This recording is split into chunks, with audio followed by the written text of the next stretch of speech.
한국에게 중국은 어떤 존재인가? 또 중국에게 한국은 어떤 나라인가? 중국의 역사는 인접한 우리 한국의 역사와 뗄래야 뗄 수 없는 관계를 지녔습니다.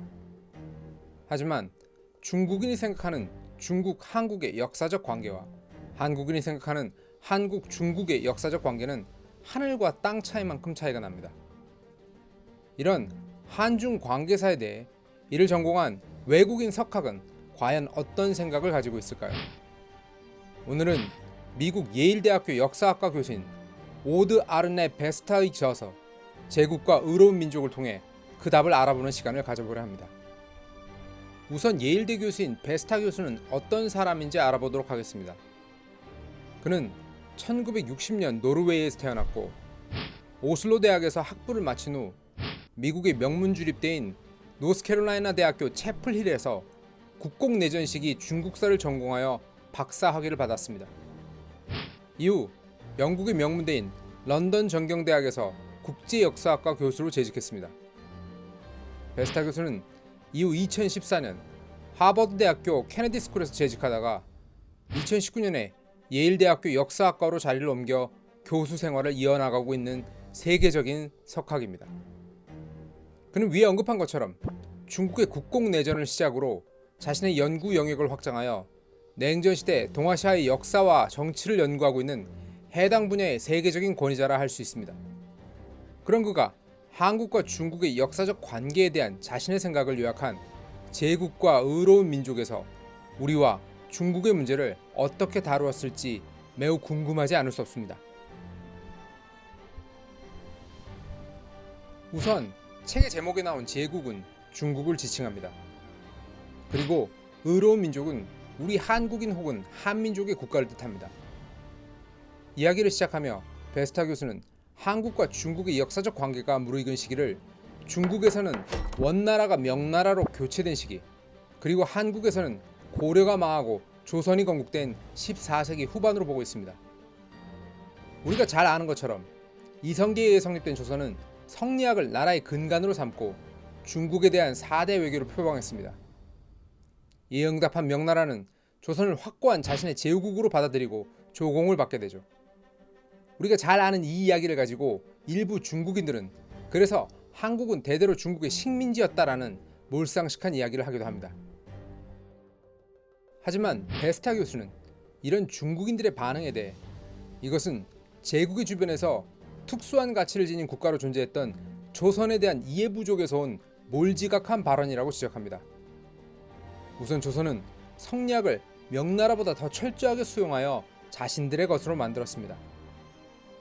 반면 송나라를 계승한 국가를 표방한 명나라였지만 명나라는 유목민족의 국가인 원나라의 색채를 완전히 버리지 못했고 명나라의 건국자인 주원장은 백년교를 기반으로 성장했기에 명나라는 조선만큼 성리학을 내면화하지 못했습니다. 즉 당시 조선은 명나라를 뛰어넘는 최고의 성리학 국가였습니다.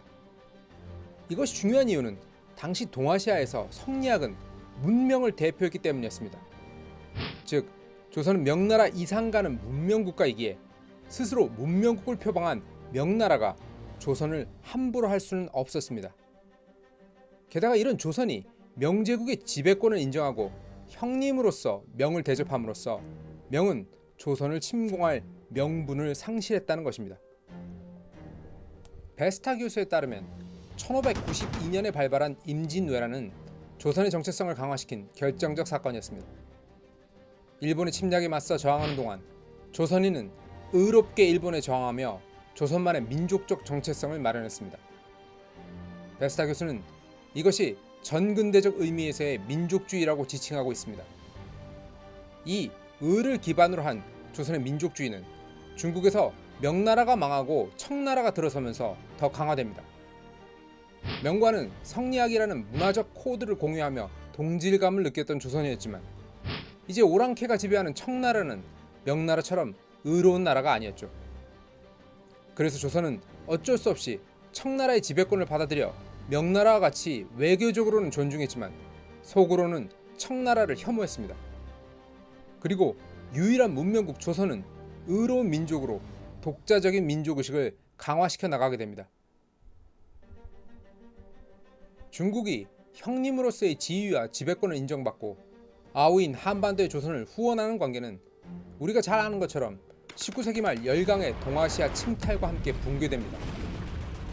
특히 청일전쟁에서 청나라가 외놈이라 비하했던 일본에게 패배하는 것을 지켜본 조선인들은 천지가 개벽하는 충격에 빠지게 됩니다.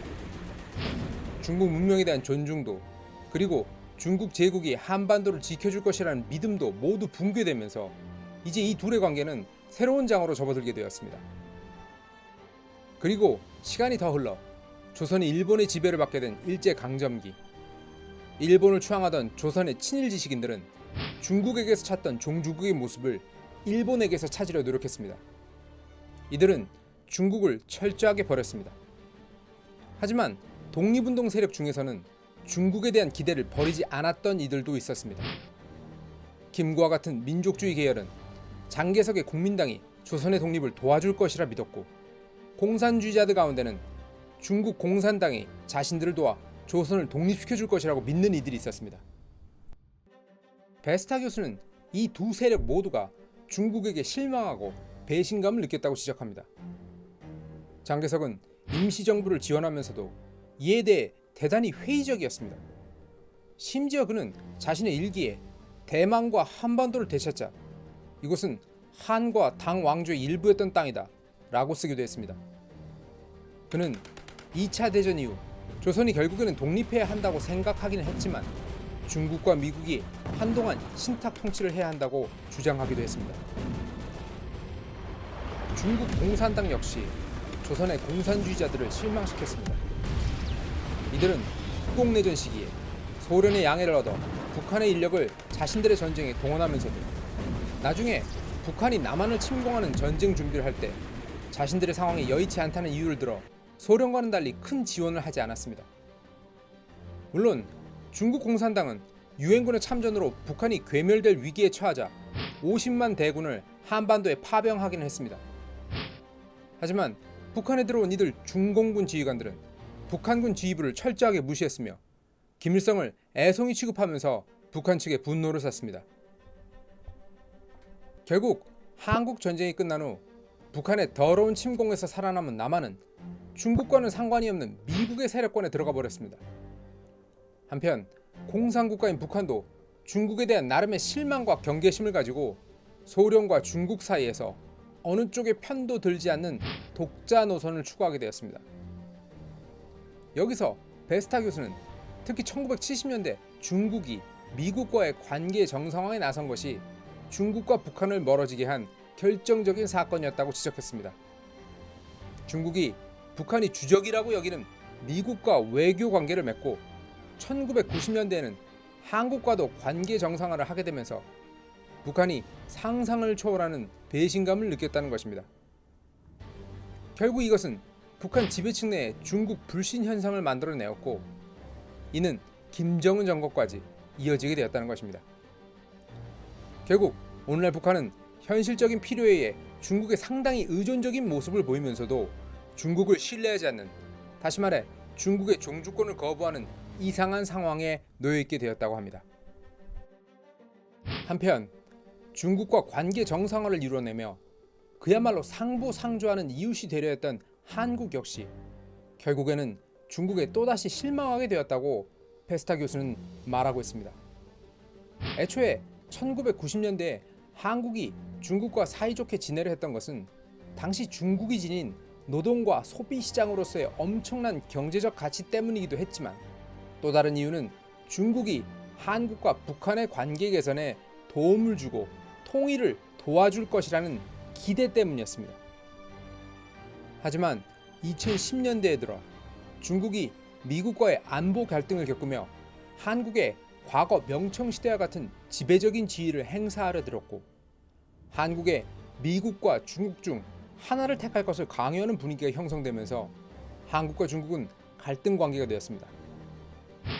게다가 중국은 북한의 핵무기 개발을 원칙적으로는 반대하며 북한 정권이 자신들의 말을 듣지 않는 것에 짜증을 내면서도 김씨 정권의 붕괴를 원치 않기에 이들을 지원하는 모습을 보이면서 많은 한국인들의 실망과 분노를 가져왔습니다. 결국 21세기의 중국은 성장한 경제력을 바탕으로 마치 과거 명나라나 청나라 시대의 중화질서와 같은 동아시아의 큰 형님 자리로 복귀하고 싶어 합니다.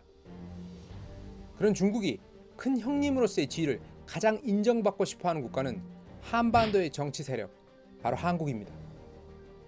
그러나 한국은 말할 것도 없고 중국에 의존하는 북한 역시 중국의 종주권을 인정하지 않는 상황인 것입니다. 특히 베스타 교수는 한국과 같은 경우에는 이제 중국인들의 관념, 즉 한반도는 중국의 영향력 아래에 있다는 생각과는 점차 다른 역사적 행로를 걸어가고 있다는 점을 지적하고 있습니다. 요약하자면 과거 조선은 중국의 봉신국으로 출발했지만 이른바 복합주권, 바로 중국 제국 질서 내의 독립성을 획득했습니다. 이것은 명나라가 망하고 중국이 오랑캐 만주족의 나라가 되면서 조선민족은 자신들이 중국과는 다르다는 정체성을 가지게 되었고, 마침내 20세기 중국 제국이 붕괴되면서 근대적인 형태로 완성되었다는 것입니다. 이러한 한국인의 정신세계를 이해하지 못하는 한 중국은 한국인들의 마음을 얻기 어렵다는 암시를 베스타 교수는 하고 있습니다. 베스타 교수의 저서 제국과 의로운 민족은 그가 하버드 대학교에서 한 라이샤워 강연에서 전달했던 내용을 심화시킨 책입니다. 이 책에서 베스타 교수는 오늘날 중국이 오랜 가난과 혼돈의 시기를 지나 경제적인 번영을 토대로 과거 명나라나 청나라가 누렸던 지위와 유사한 것을 한반도의 국가들에게 요구하고는 있지만 지금까지 설명한 이유로 이는 결코 받아들여지기 어려운 사고라고 지적합니다. 오늘 준비한 내용은 여기까지입니다. 다음 시간에 더 유익한 내용으로 찾아뵙도록 하겠습니다. 고맙습니다.